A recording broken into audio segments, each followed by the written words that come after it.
Hello बच्चों, चलिए प्रश्न को पढ़ते हैं। आसवन फ्लास्क में पोर्सिलेन के छोटे छोटे टुकड़े क्यों डाले जाते हैं? तो आइए प्रश्न की मुख्य अवधारणा पे बात करते हैं। मुख्य अवधारणा में दो बातें जानेंगे। एक तो पोर्सिलेन का क्या मतलब है। पोर्सिलेन चीनी मिट्टी के बर्तनों के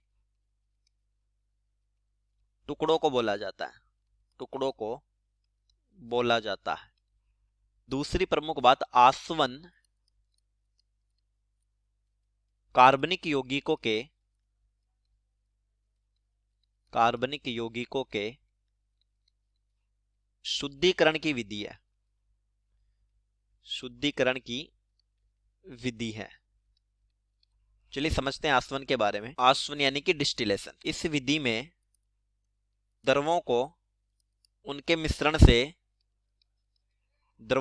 मिश्रण से बॉइलिंग पॉइंट यानी कि क्वथनांक बिंदु के आधार पर, बॉइलिंग पॉइंट के आधार पर अलग किया जाता है। अलग किया जाता है।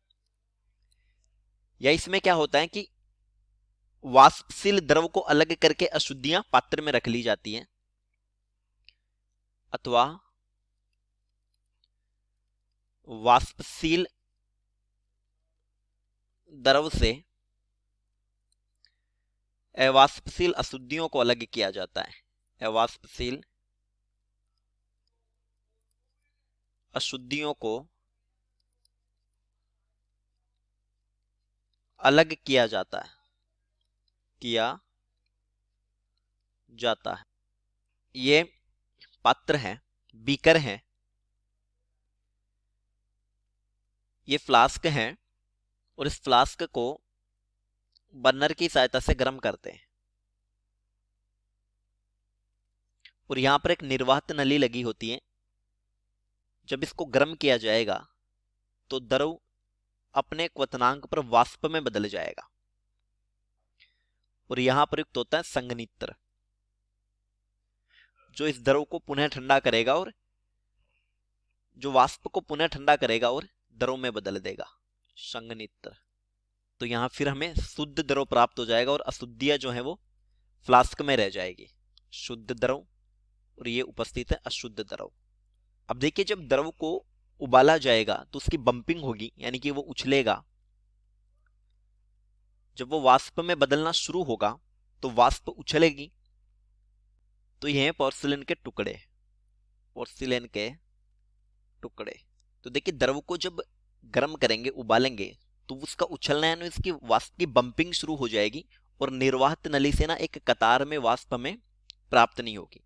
तो उस बंपिंग को रोकने के लिए ये पोर्सिलेन के छोटे छोटे टुकड़े डाले जाते हैं, क्योंकि ये अवरोध का काम कर देते हैं। द्रव के उछलन यानी बंपिंग को रोकने के लिए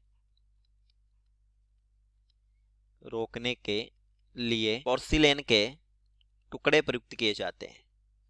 के टुकड़े प्रयुक्त किए जाते हैं। ये वाष्प बबल के लिए अवरोध का काम करते हैं। अवरोध का काम करते हैं। तो चलिए, उम्मीद करता हूं प्रश्न समझ आया होगा। धन्यवाद।